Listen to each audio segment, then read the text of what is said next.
Bienvenue dans cette nouvelle édition du journal sur Africa 24. Au sommaire.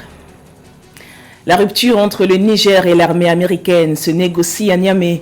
Une importante délégation du Pentagone séjourne dans le pays pour la première fois depuis l'annulation des accords de coopération militaire par les autorités de transition. Les discussions visent à adopter un plan de retrait pour les 1000 soldats américains déployés au Niger. Bientôt une couverture santé universelle en Afrique du Sud. Le président Cyril Ramaphosa vient de promulguer le projet de loi qui institue la gratuité des soins de santé dans le pays, à 2 semaines seulement des élections générales. Et paradoxe, au pays de la sape, l'industrie du textile reste embryonnaire en République du Congo. La semaine de la mode de Brazzaville en cours veut promouvoir la durabilité dans un secteur miné par la seconde main et les vêtements bon marché. Mais tout d'abord au Tchad, c'est confirmé, Mahamat Idriss Déby est bien le vainqueur de la présidentielle du 6 mai dernier. Une victoire confirmée hier jeudi par le Conseil constitutionnel après analyse des recours déposés par Succès Masra et Albert Pahini Padaké. Les deux candidats réclamaient l'annulation partielle ou totale du scrutin en pointant des irrégularités constatées pendant la campagne électorale et le jour du vote. Irrégularités jugées insuffisantes pour valider le résultat final. Le Conseil a tout de même procédé à des rectifications mineures sur les chiffres annoncés par l'autorité électorale. Le président de la transition est officiellement élu avec 61% des voix contre 18,54% pour Succès Masra et 16,93% pour Albert Pahimi Padaké. Dans une allocution vidéo, Succès Masra a appelé ses partisans à ne pas céder à la provocation pour préserver le pays. Et au Niger, c'est le début de la rupture entre les autorités de transition et les États-Unis d'Amérique. Une délégation du Pentagone séjourne à Niamey depuis mercredi pour discuter des modalités de retrait des forces américaines du pays. C'est la première rencontre officielle depuis que le gouvernement de transition a dénoncé les accords de coopération militaire entre Niamey et Washington pour atteinte aux intérêts du peuple nigérien. En avril, les États-Unis d'Amérique avaient accepté de rappeler les centaines de soldats déployés au Niger dans le cadre de la lutte anti-djihadiste. Philomène Tine pour les détails. Dans le cadre du retrait des troupes américaines du Niger, décidé en avril 2024 par le gouvernement de transition, Washington a envoyé une délégation à Niamey pour présenter un plan de retrait de ses soldats en ordre, en toute sécurité, dans les meilleurs délais, selon le ministère de la Défense nigérian. À cet effet, le plan de retrait présenté fera l'objet de discussions avec les experts militaires nigérians.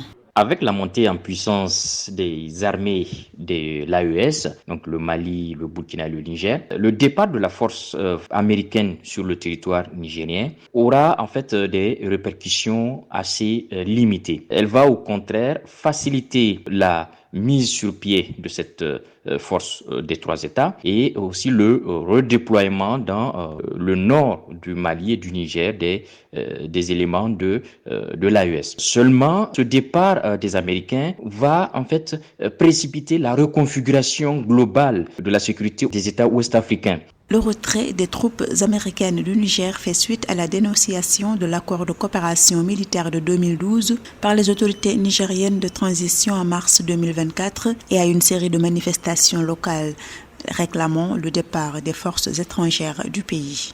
Il faut aussi noter que ce départ des militaires américains sur le territoire nigérien, en fait, ne favorise pas du tout le rapprochement entre le Niger et la Russie, puisque les militaires étaient déjà présents, la coopération y était, bien que tumultueuse, mais qui, si vous voulez, se complète sur certains points, puisque là, c'est sur le plan militaire que la Russie va marquer sa présence. Faut-il le rappeler, les États-Unis maintenaient environ 1100 hommes au Niger dans le cadre de la lutte contre le terrorisme, notamment sur la base de drones d'Agadez dans le nord du Niger. Au moment où les troupes américaines sont actuellement jugées illégales par le gouvernement de transition, le pays ouest-africain tente son rapprochement avec la Russie depuis avril 2024, avec l'arrivée d'une centaine de militaires russes au Niger. Vers une couverture santé universelle en Afrique du Sud, le président Cyril Ramaphosa a promulgué un projet de loi censé garantir la gratuité des soins de santé publique. Le plan national d'assurance maladie prévoit une réforme du système de santé pour limiter le rôle des assurances privées. Le texte crée aussi un nouveau fonds public chargé, entre autres, de fixer les honoraires des médecins et les prix des produits. Si 80% des Sud-Africains dépendent des hôpitaux publics, l'opposition dénonce tout de même un projet peu financé qui pourrait peser lourd sur les caisses de l'État. Pauline Minka. En Afrique du Sud, le président de la République, Cyril Ramaphosa, a promulgué et signé le projet de loi sur l'assurance maladie nationale mercredi 15 mai 2024 à Pretoria. Ce projet de loi vise à restructurer le système de santé et fournir des fonds à tous les Sud-Africains pour accéder aux soins de santé privés afin de lutter contre les inégalités. Actuellement, 80% de la population dépend des services de santé publique, alors que 16% environ ont accès à des soins de santé privés par le biais de plans d'aide médicale. The provision of healthcare in this country. La fourniture de soins de santé dans ce pays est fragmentée, insoutenable et inacceptable. L'assurance maladie nationale est un engagement à éradiquer les inégalités flagrantes qui déterminent depuis longtemps La décision du président intervient à peine 2 semaines avant les élections générales. Le scrutin du 29 mai devrait être l'un des plus disputés du pays. Le Congrès national africain au pouvoir risque d'obtenir moins de 50% des voix pour la première fois depuis son arrivée en 1994. Cependant, cette décision n'est pas saluée par tous. Les opposants affirment que le plan drainera des finances publiques déjà tendues et limitera le choix des patients. Certains analystes estiment que la législation risque de s'enfoncer dans les poursuites judiciaires pendant des années, le modèle de financement étant le principal aspect controversé. La loi ne résolvait pas les problèmes systémiques du système de santé. Ce que le gouvernement a fait, c'est essentiellement d'essayer de mettre un pansement sur une plaie lacérante. Des inquiétudes ont également été soulevées quant au caractère abordable de la loi et aux éventuelles augmentations d'impôts pour la financer. Agenda chargé pour la Banque ouest-africaine de développement, le bras financier de la zone UEMOA annonce une nouvelle vague d'opérations pour soutenir le développement économique des pays de l'Afrique de l'Ouest. D'ici juin 2024, la BOAD procédera à une augmentation de capital, une titrisation et une assurance crédit. L'institution a besoin de 600 millions de dollars pour renforcer son capital et l'asseoir à 1,5 milliard de dollars. Philomène Tine nous explique. 3 300 milliards de francs CFA, c'est le budget qui devrait permettre à la Banque ouest-africaine de développement, BOAD, de financer son nouveau plan stratégique en vue de mieux favoriser le développement économique en Afrique de l'Ouest. Assurance crédit, titrisation, augmentation de capital et dette super subordonnée sont au cœur de cette stratégie de l'institution financière. La mise en œuvre de ces instruments financiers par la BOAD devrait lui permettre de renforcer ses capacités afin d'augmenter le financement des États de la sous-région de 50% à l'horizon 2025. La multiplication des sources de financement est une stratégie payante pour la BOAD qui a besoin d'énormément d'argent pour sa couverture financière. L'intervention en développement nécessite effectivement une intervention de façon multisectorielle et ce qui fait que la manne financière nécessaire pour tous ces pays en couverture reste quand même problématique par rapport à une seule entité. Dans le cadre de sa nouvelle série d'opérations financières, la BOAD a porté à 11% la part de son portefeuille de prêts assurés, soit un montant de 322 milliards de francs CFA. Également, la banque envisage de lancer une nouvelle opération de titrisation de 500 milliards de francs CFA au premier semestre 2024. Il est évident que pour une banque en développement vers les pays africains qui ne sont pas aussi nantis et dont les problèmes de développement sont multiples, les dépôts et le capital ne pourront jamais suffire. Il faudra, par rapport à l'ambition, par rapport aux objectifs fixés par la BOAD, aller emprunter de l'argent sur les marchés financiers. Et malheureusement, son taux concessionnel risque d'être affecté parce qu'on ne peut pas emprunter et prêter à ces États africains quand même avec un taux concessionnel sur le marché. En outre, la BOAD est à la recherche de 600 millions de dollars. Cette mobilisation de fonds vise à renforcer son capital qui doit augmenter d'1,5 milliard de dollars et à protéger son profil financier contre les chocs potentiels, préservant ainsi sa notation de crédit de qualité Investment Grade. C'est un important pont entre l'Afrique et les Caraïbes.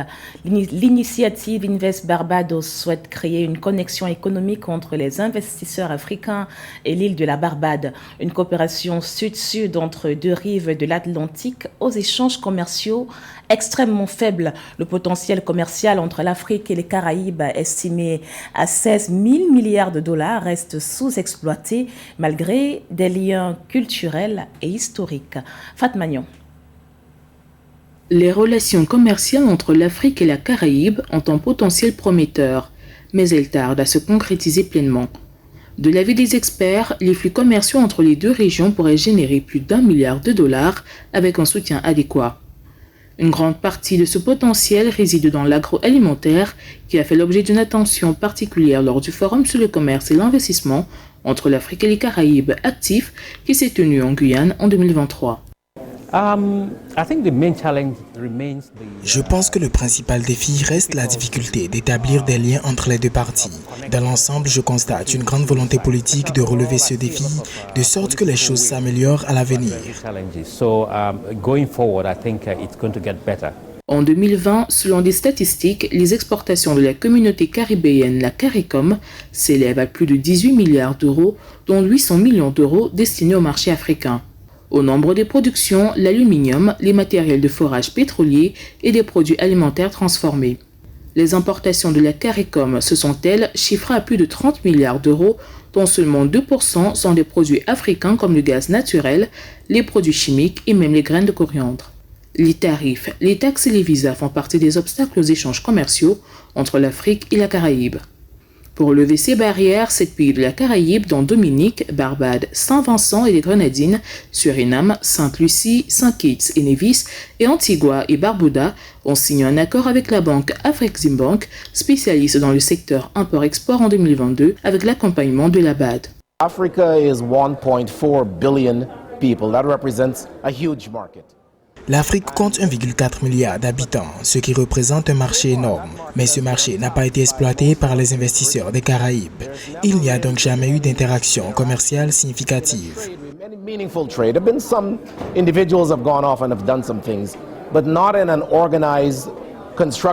Pour Floyd Haynes, la poursuite du développement du commerce nécessitera des ressources telles que l'accès à un financement compétitif, une assistance technique spécialisée et des informations qualitatives sur le marché africain. À ce titre, les deux régions qui partagent des liens historiques et culturels profonds devraient créer des synergies qui permettent de fructifier les investissements transatlantiques.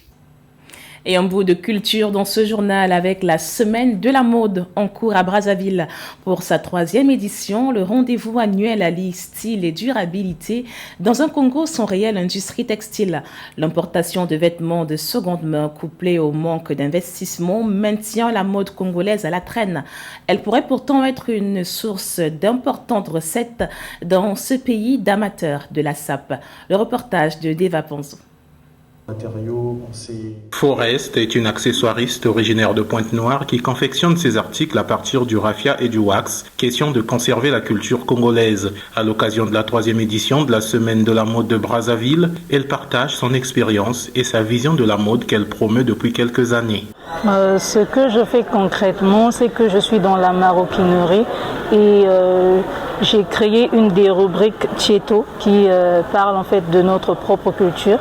Donc là, je confectionne des accessoires artistiques qui regardent aussi les mariages traditionnels ou pendant les clips, ou également je confectionne des trucs pour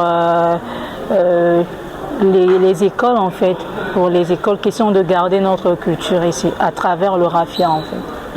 La mode congolaise demeure encore embryonnaire car l'industrie peine à se créer afin de mettre à la disposition des acteurs la matière première. L'un des grands défis de la mode congolaise réside surtout dans l'acceptation du Made in Congo par les Congolais en lieu et place des marques importées. Les défis dans la mode au Congo sont encore assez nombreux parce que nous avons des problèmes en fait à consommer ce qui vient du Congo, c'est-à-dire le Made in Congo. On a du mal à consommer ce qui est produit au Congo. Mais les autres défis, à savoir développer une industrie au Congo en ce qui concerne la mode, ceux-là sont plus grands et pourront être atteints seulement si on commence d'abord par consommer ce qui vient de chez nous. Selon un rapport de l'Organisation des Nations Unies pour l'éducation, la science et la culture sur l'industrie de la mode en Afrique, la mode est bien plus qu'un atout économique, c'est aussi un puissant levier pour la promotion de la diversité culturelle, pour la redécouverte du patrimoine culturel immatériel et pour l'autonomisation des jeunes et des femmes. Ce journal a été réalisé par l'ensemble de la rédaction. Merci pour votre fidélité. Dans un instant, une nouvelle édition d'information sur Africa 24.